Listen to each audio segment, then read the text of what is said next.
with debt. Before every major crash, there's a period where credit expands faster than the economy can absorb it. People borrow money they can't afford to repay. They use that borrowed money to buy assets. The buying pushes prices up. Rising prices make people feel wealthy. Feeling wealthy makes them borrow more. It's a feedback loop that feels like prosperity, but it's actually a trap being set. In the late 1920s, margin debt exploded. Ordinary Americans were putting down 10% and borrowing 90% to buy stocks. By 1929, total margin debt equaled the entire federal budget. Factory workers were leveraged like hedge funds. In 2007, it was mortgage debt.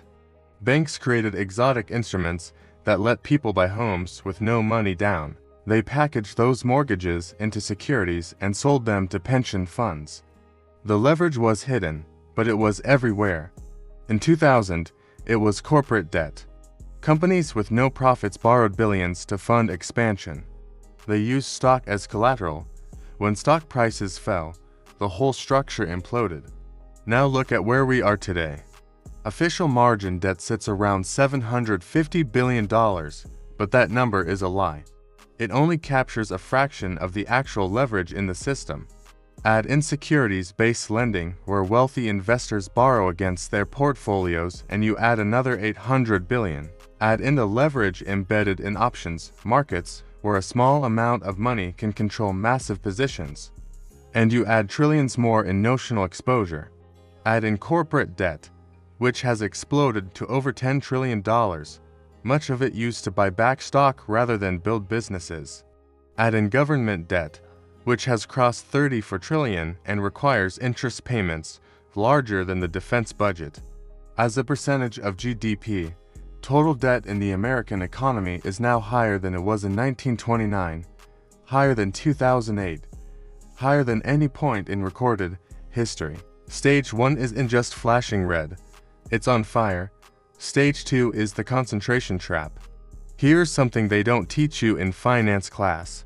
Crashes don't just happen because prices are high. They happen because risk is concentrated. When a small number of assets carry a disproportionate share of the market's value, the system becomes fragile. All it takes is one of those assets to stumble and it drags everything else down with it. In 1929, the market was dominated by a handful of glamour stocks. Radio Corporation of America was the superstar. It went from under $2 to over 500 in a few years. People didn't understand radio technology. They just knew the stock kept going up. RCA made up a huge percentage of the market's value. When it cracked, the whole market cracked with it. In 2000, it was the dot-coms. Cisco, Intel, Microsoft, a handful of tech names. The Nasdaq was essentially a bet on 10 companies. When those 10 rolled over, trillions in wealth vanished. In 2008, concentration was hidden in the banking sector. 5 banks held this majority of derivatives exposure. When Lehman went down, it nearly took the whole system with it. Today, the concentration is staring us in the face, and somehow nobody seems concerned.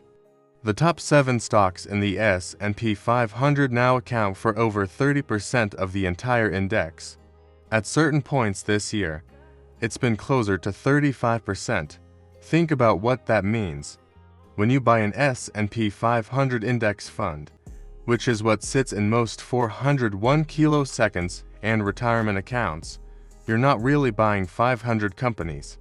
You're making a massive leveraged bet on Apple, Microsoft, Google, Amazon, Nvidia, Meta, and Tesla. If those 7 stocks drop 50%, your diversified index fund drops 15 to 20% even if every other stock stays flat. And here's the thing about those 7 stocks. They're all trading at valuations that require perfection, not good earnings, perfect earnings. Any disappointment, any slowdown, any crack in the narrative, and the selling will feed on itself. Passive investing has made this worse. Every dollar that flows into an index fund automatically buys more of the biggest stocks, pushing their prices higher, increasing their weighting, which means the next dollar buys even more. It's a momentum machine that works beautifully on the way up. On the way down, it reverses. Every dollar that flows out sells the biggest positions first, for selling creates more selling. This is stage 2, the concentration trap, and we're deeper in it than we've ever been. Stage 3 is the smart money exit. This is the stage that makes me angriest because it reveals how the game actually works.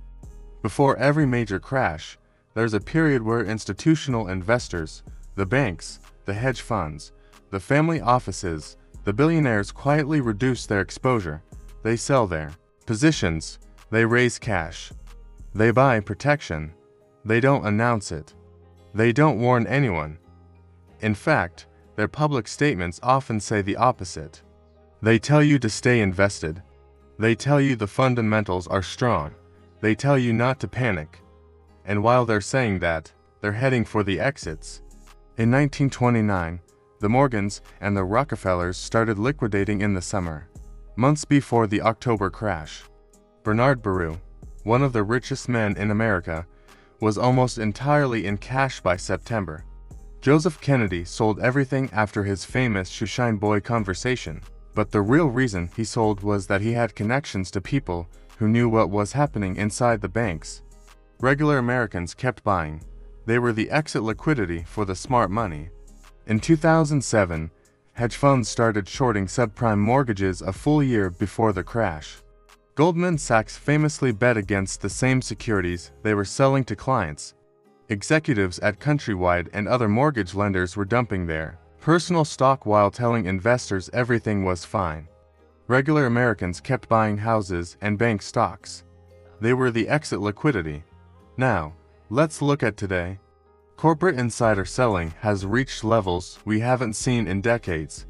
CEOs, CFOs, board members, the people who actually know what's happening inside these companies are selling their stock at a historic pace. The ratio of insider selling to insider buying is at extreme levels.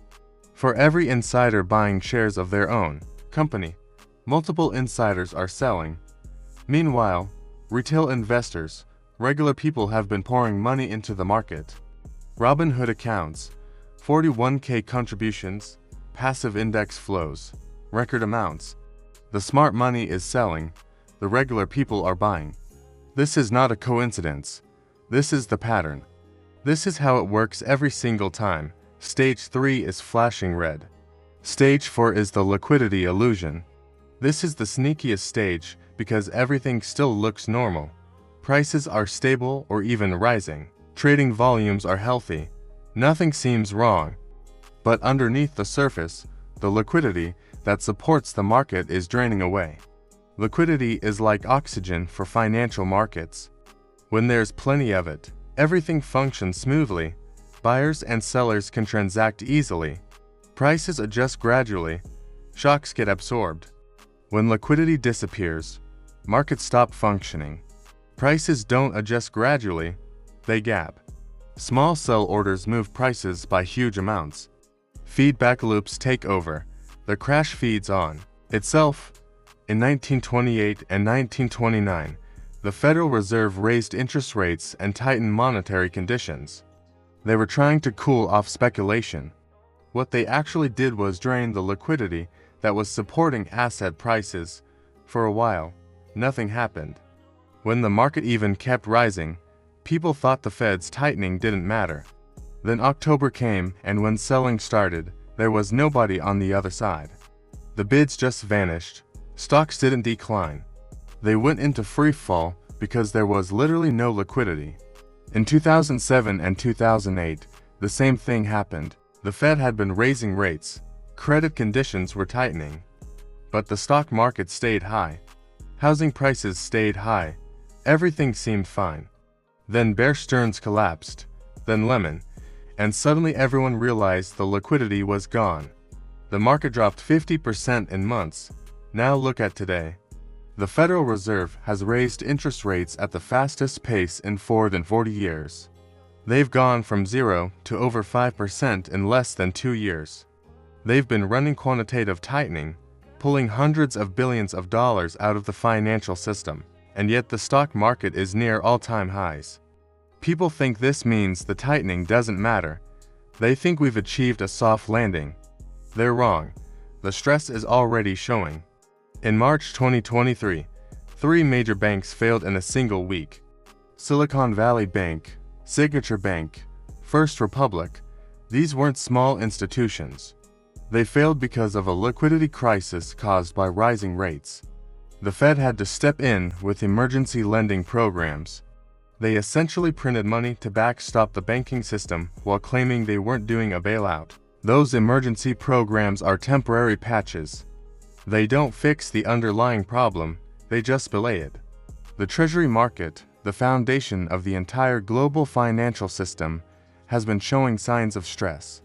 There have been moments where liquidity in the Treasury market nearly evaporated. The most liquid market in the world, and it's having plumbing problems.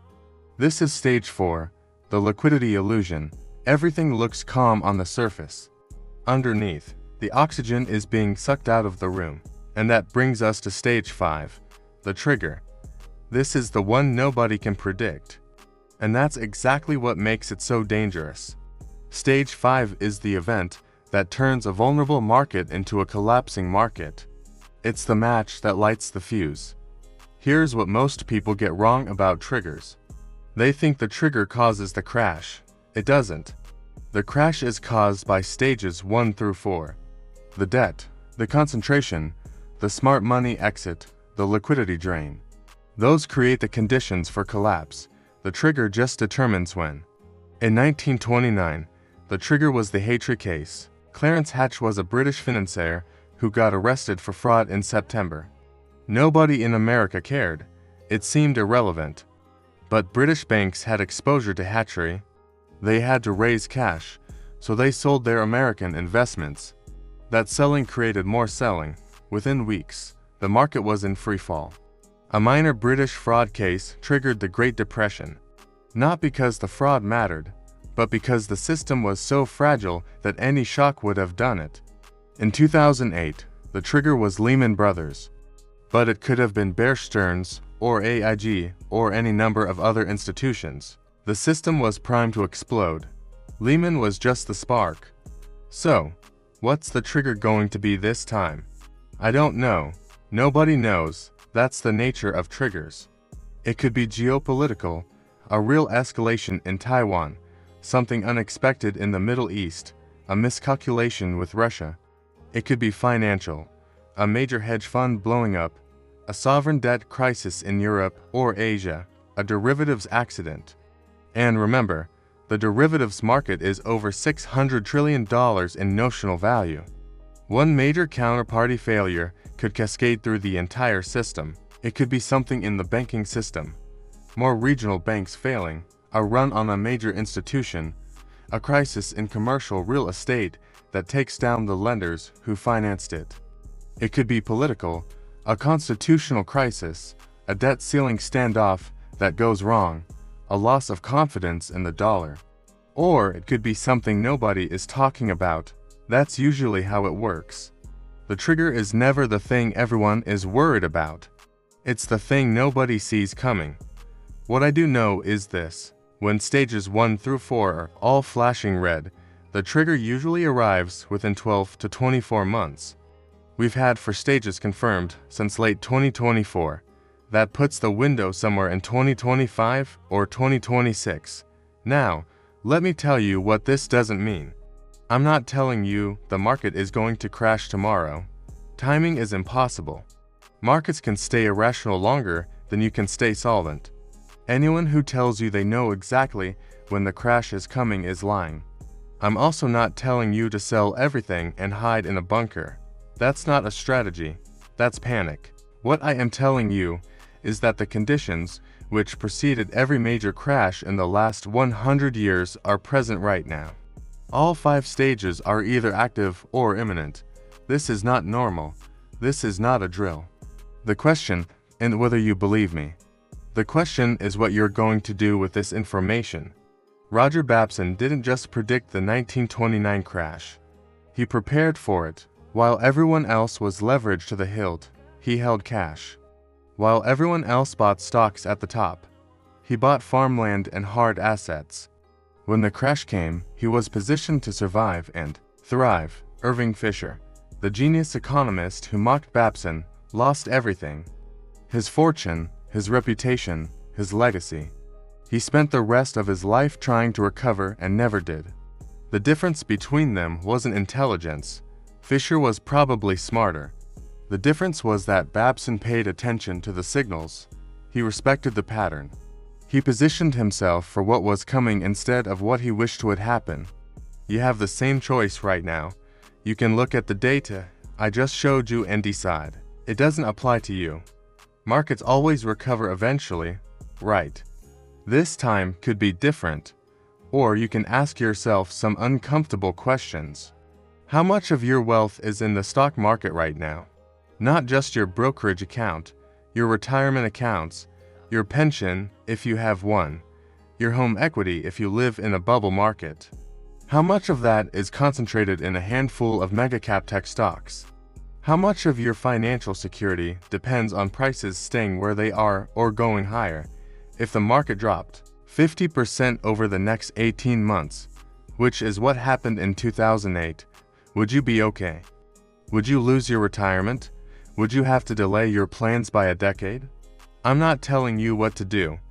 I'm not a financial advisor. I'm a historian. I study patterns, and the pattern is clear. The people who get destroyed in crashes aren't stupid. They're just unprepared. They trust the experts who tell them everything is fine. They believe the system is more stable than it is. They assume someone would warn them if something was really wrong. Nobody warned them in 1929. Nobody warned them in 2008. Nobody's going to warn you now. The warning is the pattern itself, and now you know it. What you do next is up to you.